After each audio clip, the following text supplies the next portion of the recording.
Well, you want a little bit of spooky action for Halloween for all you true crime fans and new subscribers. Welcome to the Dark Underbelly. You've come to the right place. Imagine this. You witnessed a carjacking, let's just say you witnessed an armed robbery combined with a carjacking using a firearm. And you race over to help the victim. You call the police. You do all of this that a good Samaritan would have you do. And you help the victim through this traumatizing period. The police come, crime scene technicians come, carjacking and armed robberies, some of the most serious felonies in the criminal code. Right up there with murder and sexual assault and sexual abuse of children. And you work your way all the way up 3 years later as this case works through the court system.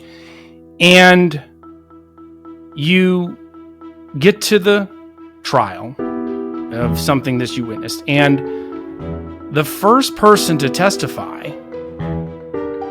as everyone went to great lengths to have this case prosecuted, bring justice, according to the law.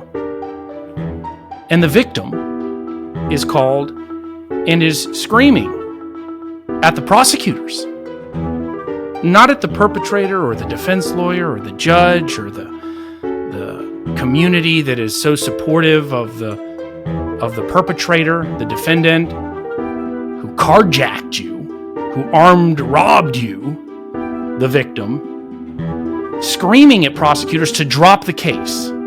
They don't want this case prosecuted. They don't think they're a victim. And they want nothing to do with the prosecutions. They will not cooperate. They will lie. They will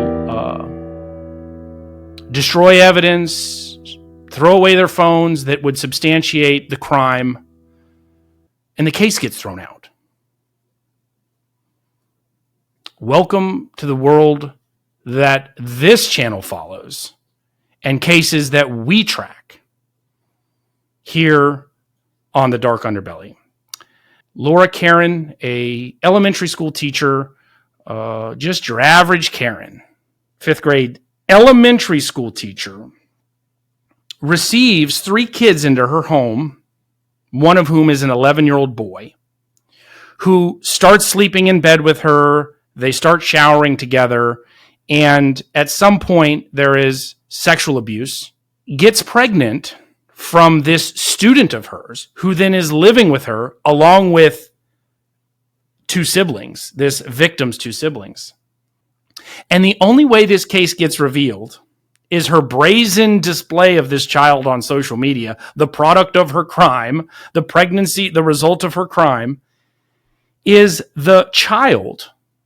The victim's father sees photos of this Karen with her new baby displayed everywhere. And it's like, hey, that looks like my son.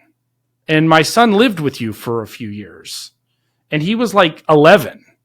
There's something odd here. Boy didn't come in and say he was abused. Boy didn't come in and say he was a victim. As we've seen in all these cases, this is a prime example. It's not the judges, the prosecutors, it's the system. I mean, some of that people want to know, why do female predators get an easy pass? Well, it's pretty simple. Let's start with phase 1 of these cases, these kinds of cases. The victim has to report. If the victim won't cooperate, the victim won't report, you got really no case of these statutory criminal sexual assault cases and rape. And this was Miss Karen's court hearing, where she goes to court, and just take a listen. This defendant has demonstrated inability to exploit her position to gain access and manipulate minors for her own gain, for her own sexual gratification. That glare. Now to what's trending in true That crime. I have not seen a glare like that from a prosecutor in a while. Exclusive interview with Daily Mail. The teenager who had a baby with his New Jersey teacher insists that he wants her fullest extent of the law prosecuted. He doesn't want to be responsible for child support. He wants to get a huge civil judgment from the school district. No, he insists. He started the relationship. Former teacher Laura Caron facing up to 10 years in prison on charges that she raped the male teen who moved in with her when he was just 11 years old. The teen told DailyMail.com this about his relationship with Caron. Quote, "They need to drop all charges. I wasn't groomed or raped or manipulated by her. She never initiated anything." He goes on to say, quote, "I started everything. If it was up to me, she wouldn't have been in jail. It's been 6 or 7 years. I'm 19, about to be 20. I love her with all my heart. She was there for me and my family." Wow. Wow. Okay, wow. Well, let's continue on and see what these clueless clowns have to say. What's your reaction to hearing that teenage father's I'm not comments? surprised. This is phase one of these cases. This is why there's 95% male sex offenders and only 5% female offenders. Phase one. The victims don't report.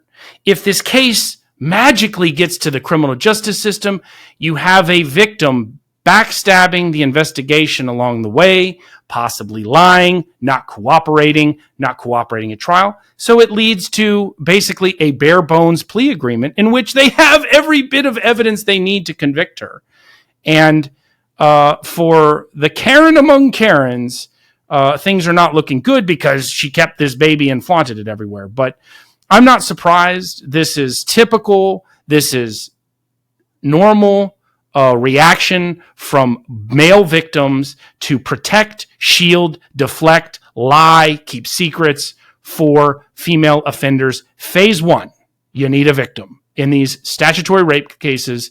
And simply put, there's not like the Heather Reyes stepsons that had the courage and conviction to come forward and clearly articulate their abuse. No, most male victims, in fact, a supermajority of male victims have kept this secret their whole life, where they've backstabbed, lied, and not cooperated with any investigation.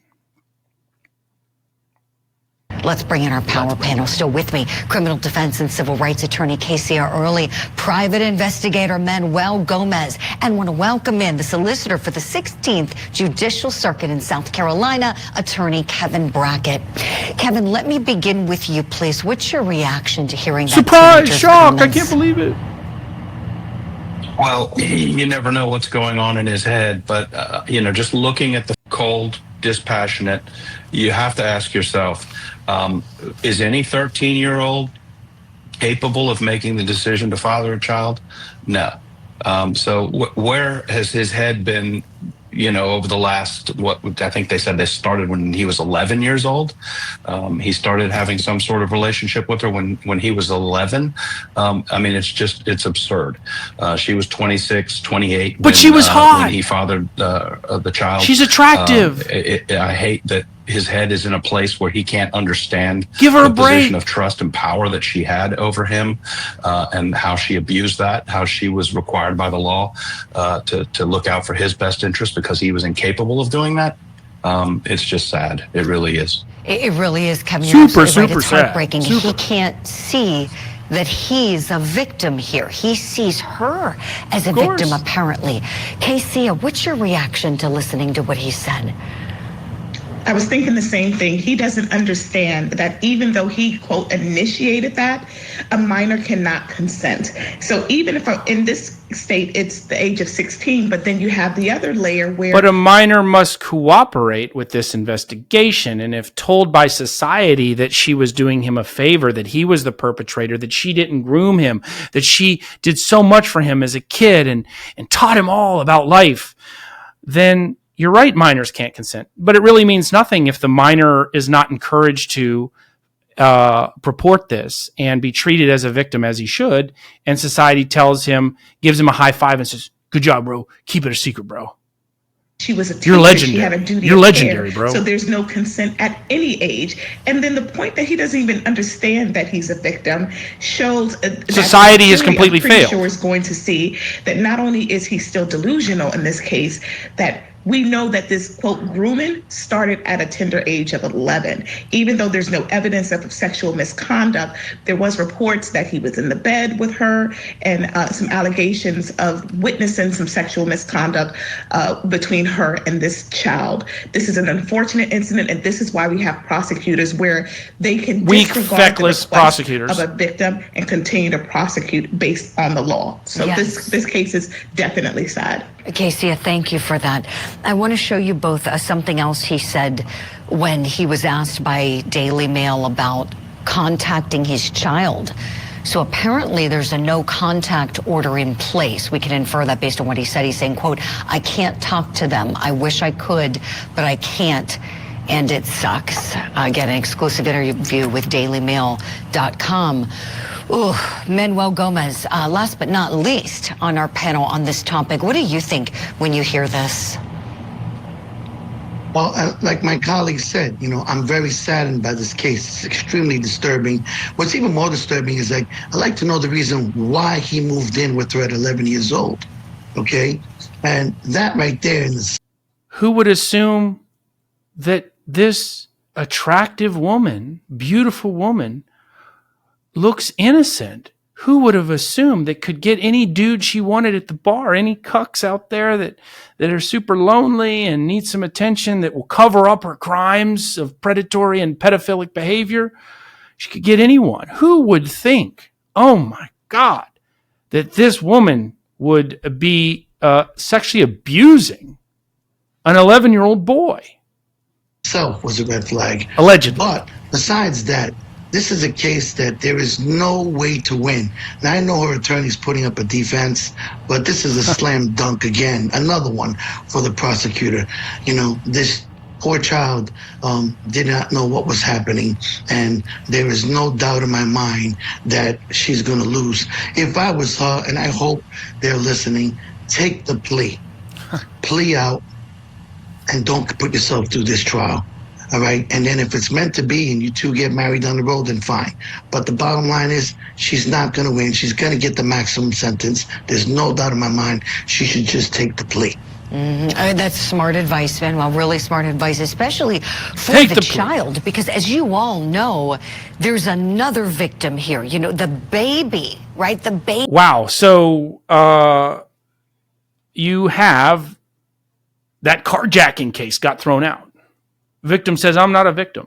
What do we do in a justice system that is victim-driven prosecutions and crimes, that you need the victim's cooperation in order to win a successful investigation, and then unfolding prosecution?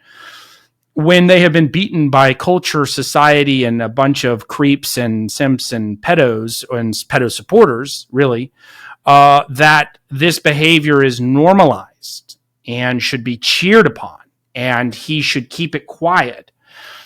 And imagine this too. Here's another thing that people don't talk about. He's going to owe child support for a child that was a product of his sexual abuse. $100, $500 a month, $1,000 a month, starting when he's 19 or 20. This happened in a school district. Happened in her home. Maybe she had a husband. Liability everywhere. If you're a civil attorney. You're a personal injury attorney. There are dollar signs, or should be, everywhere.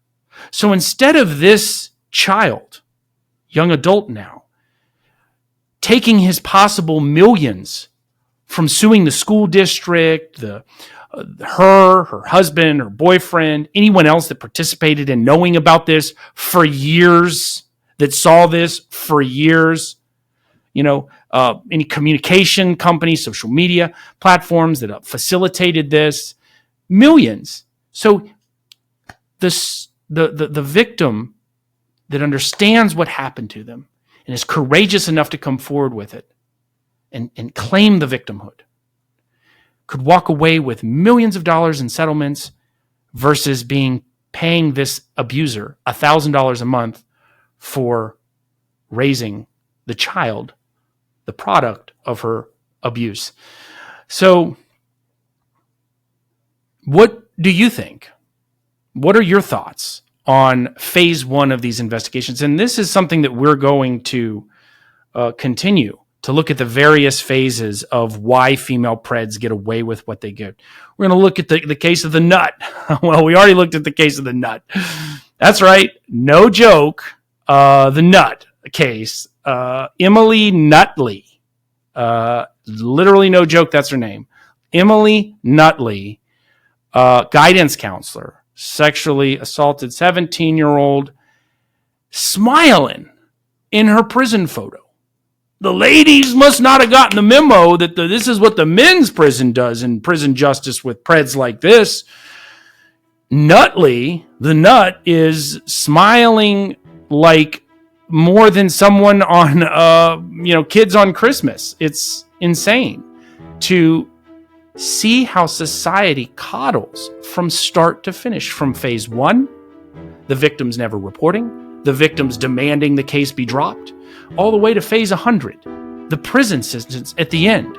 There's no prison justice in the female prison system at all for predators. I mean, they probably would fight over, maybe commissary or something immaterial.